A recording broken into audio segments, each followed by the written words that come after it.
Nós vivemos dias extremamente tormentosos, de grande angústia, de grande perplexidade. O cenário mundial inspira cuidado. O mundo é uma espécie de barril de pólvora. As guerras podem escalar para riscos e perigos de proporções mundial. A situação interna aqui no Brasil não é das melhores.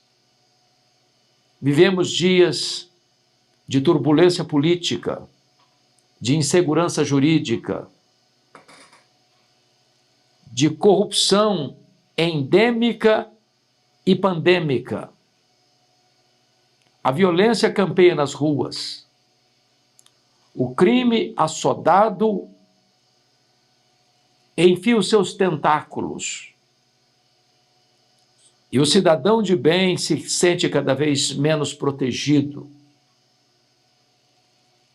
Não bastasse esse cenário externo, vivemos também angústias internas, temores profundos, ansiedade, medo, depressão, síndrome do pânico. As relações andam estremecidas, seja na intimidade da família, seja nas relações interpessoais, ou até mesmo nas relações internacionais. Nesse contexto de tanta angústia e dor, necessário se faz buscar na palavra de Deus um rumo, um lenitivo, um consolo. Não apenas um consolo raso, epidérmico, superficial, que às vezes as pessoas buscam num divã, numa conversa, numa terapia, num calmante, mas um consolo que emana de Deus, que procede do céu, que possa trazer paz para um coração atormentado. E é por isso que eu quero recorrer aqui ao texto de Isaías 40. Isaías, conhecido como profeta palaciano, o mais eloquente profeta evangélico, diríamos, porque ninguém melhor do que Isaías para nos apresentar o quadro da pessoa de Jesus, a antecipar-nos as boas novas da salvação por meio do Messias. E nos versos, ou no capítulos 1 a 39, ele apresenta o quadro histórico da sua obra, e a partir do capítulo 40 ao 66, ele nos apresenta a bondade, a graça, a salvação de Deus. E ele começa o capítulo 40 com uma ordem: consolai o meu povo. É claro que não é um consolo apenas temporal, terreno, limitado, humano. Não é aquele consolo que você tenta encontrar numa terapia, numa psicologia de autoajuda, num divã do psicanalista, ou nas técnicas psicológicas, ou num lenitivo encontrado numa farmácia. Ele está falando de um consolo maior, mais alto, mais profundo, que alcance os escaninhos da mente, os cofres do coração, as gavetas da alma, que chegue ao profundo do nosso ser, oferecendo-nos um consolo que pacifica a alma, que perdoa pecados, que reconcilia com Deus e traz segurança de vida eterna. É por isso que Quando chega o verso 2, ele vai falar do consolo do perdão de Deus. Quando ele diz, falai ao coração de Jerusalém, bradai-lhe, que já é fim do tempo da sua milícia, que a sua iniquidade está perdoada. Há consolo que não trata desta matéria vital, que é o perdão de pecados. O homem criado à imagem e semelhança de Deus é um ser moral. Quando ele erra, quando ele peca, quando ele transgride, acende-se uma luz vermelha na consciência. Todos nós temos um tribunal moral dentro de nós. Mesmo que a consciência esteja cauterizada, ainda assim o homem tem uma noção do certo e do errado, do bom e do ruim, do permitido e do proibido. Então, há determinadas dores que nós não conseguimos aplacá-las, nem mesmo atenuá-las com técnicas humanas. Ninguém pode livrar-nos do chicote da culpa que vergasta, assola e açoita a nossa consciência. Não há nenhum tratamento psicológico que possa acalmar os vendavais da alma. Só o perdão de Deus pode fazer isso. Eu quero dizer para você que há consolo de Deus para o seu coração, porque há perdão no sangue de Jesus. Não importa quão longe você foi, não importa quão profundamente você caiu, não importa quanto tempo você está preso no cipoal das suas mazelas, dos seus pecados, dos seus vícios, não importa quantos seus pés já se resvalaram, hoje eu quero lhe dizer que há consolo de Deus para você, no perdão de Deus. Ele é rico em perdoar. Ele tem prazer na misericórdia. Ele apaga as nossas transgressões como a névoa. Ele afasta de nós as nossas transgressões como o Oriente se afasta do Ocidente. Este é o Deus que perdoa os nossos pecados e deles não mais se lembra, lançando nas profundezas do mar as nossas iniquidades e apagando por completo o nosso pecado, lavando-nos com o sangue de Jesus, tornando-nos mais alvos do que a neve. Mas o texto prossegue no verso 3 e diz, vós do que clama no deserto, preparai o caminho do Senhor, endireitai no ermo a nossa vereda. E aí ele vai mostrar para nós que o consolo de Deus está em você acertar a sua vida com Deus. A estrada, o caminho, mediante o qual Deus se manifesta, é na nossa vida. Precisamos preparar o caminho do Senhor para que Ele se manifeste. E esse caminho não é estrada, esse caminho é o nosso coração, é a nossa vida. Deus quer não apenas nos consolar, Deus quer também se manifestar através da nossa vida. As pessoas olham para nós e nós somos a carta de Cristo. Talvez as pessoas não lerão a Bíblia, mas lerão a sua vida. Talvez a Bíblia é um livro fechado para muitas famílias, mas a sua vida está exposta e as pessoas estão lendo você. É necessário e é mister preparar o caminho do Senhor. No verso 4, ele vai mostrar como isso acontece. Ele diz, todo vale será aterrado, todo monte outeiro será nivelado, todo caminho escabroso será aplainado, todo caminho torto será endireitado, e assim toda a carne verá a salvação de Deus. Os vales da nossa vida são as depressões, as cavernas, os lugares escuros, sombrios, onde se aninham, talvez, pensamentos, desejos e até práticas que contrariam a santidade de Deus, que entenebrecem o nosso entendimento, que enlameiam a nossa honra, que destroem a nossa reputação, que marcam a nossa vida com dores profundas, vergonha, opróbrio, tristeza, derrota. Esses vales precisam ser aterrados.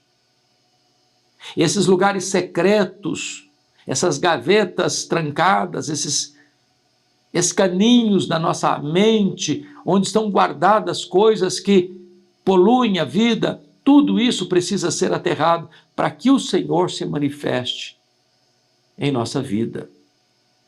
E os outeiros e os montes que precisam ser nivelados, do que trata? Monte é um símbolo de orgulho, de soberba, de altivez de espírito, de arrogância. Quando o homem nutre no coração qualquer sentimento de soberba, ele não pode ser um caminho por onde Deus se manifesta, porque a Bíblia diz que Deus resiste ao soberbo, mas dá graça aos humildes. Por causa da soberba, Deus expulsou do céu o anjo de luz. Por causa da soberba, Deus expulsou do Éden Adão e Eva. A soberba é um pecado terrível, porque ela afronta a autoridade suprema de Deus. A soberba é um pecado terrível, porque o homem se acha melhor do que o próximo, olhando o outro de cima para baixo. Esses montes da soberba precisam ser cortados, jogados ao chão, para que então a nossa vida seja um caminho aberto, desobstruído, por meio do qual Deus há de se manifestar. Mas também os caminhos tortos precisam ser endireitados. E o que são os caminhos tortos? Senão uma vida dupla? Senão a hipocrisia? Quando se diz uma coisa, se pratica outra, quando se fala algo, mas na vida isso não se reflete. Quando se faz propaganda de uma espiritualidade fingida, quando se passa a ideia de que se é melhor do que de fato é, quando se vende uma imagem distorcida para que as pessoas pensem que somos o que não somos, como aconteceu com Moisés, que depois de descer do monte, o rosto brilhava, a glória de Deus refletia da sua face e as pessoas não podiam se aproximar dele. Então ele colocou um véu na face, a fim de que as pessoas pudessem se aproximar dele. Mas aconteceu o quê? Aquele brilho foi apagando. Aquela glória era desvanecente. Já não tinha mais brilho no rosto de Moisés, mas ele continuou com o véu, para que as pessoas pensassem que ali ainda tinha o brilho da glória de Deus. Nisso Moisés não foi ousado.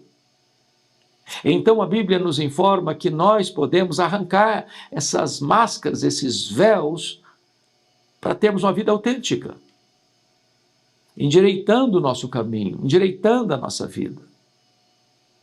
Mas ainda os caminhos escabrosos precisam ser aplainados, e escabroso é uma palavra que significa fora do lugar.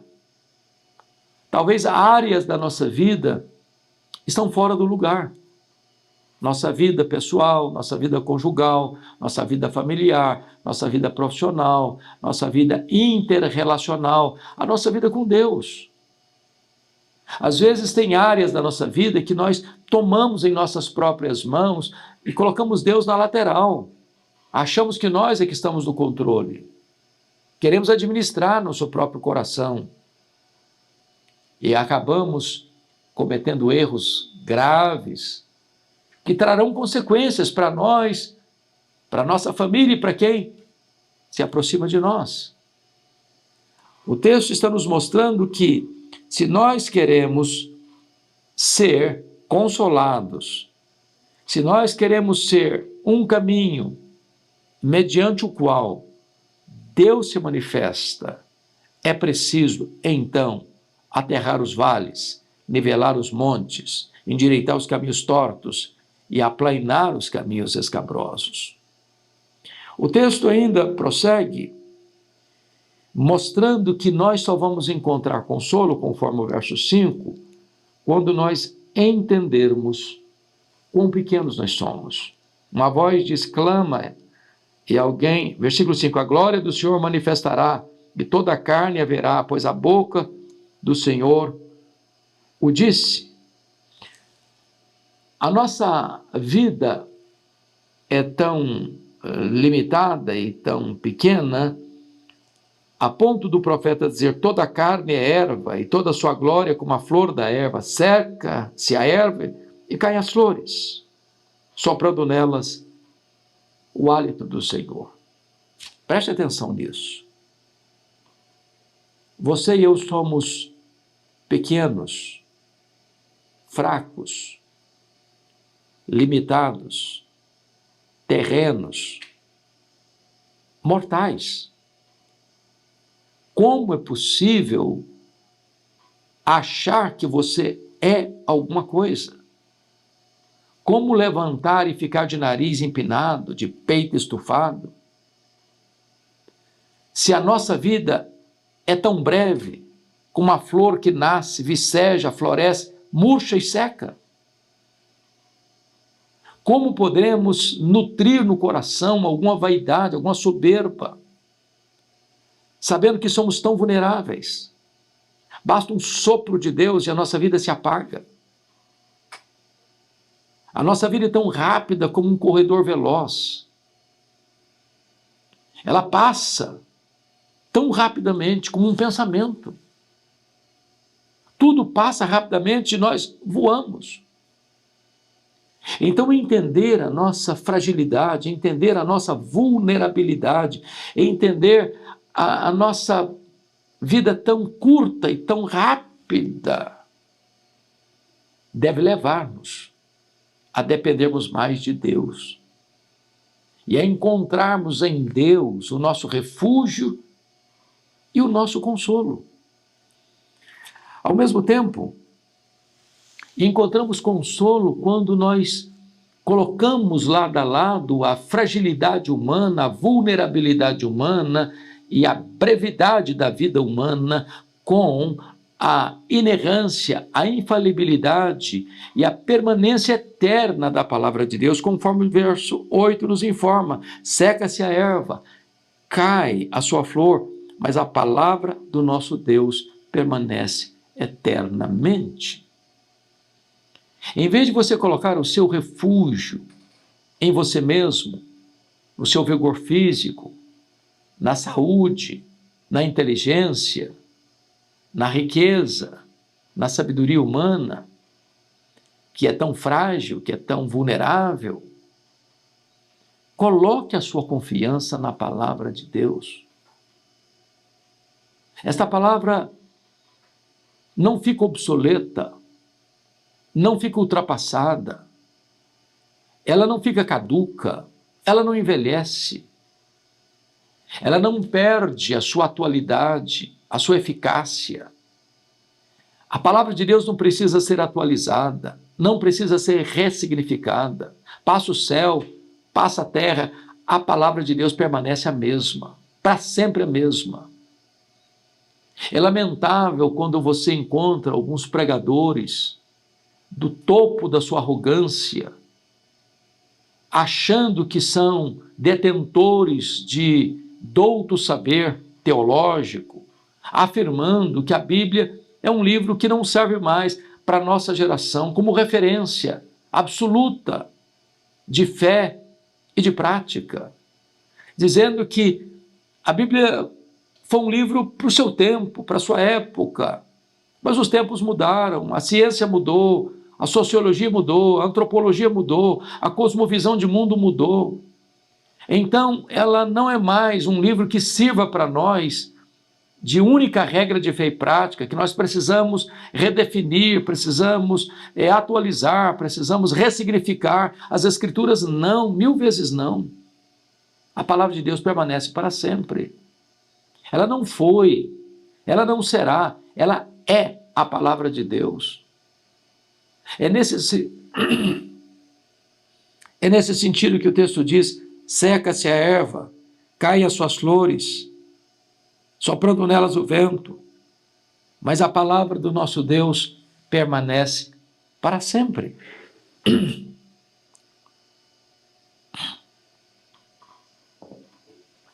É em Deus que nós encontramos refúgio. Deus é avalista da sua palavra.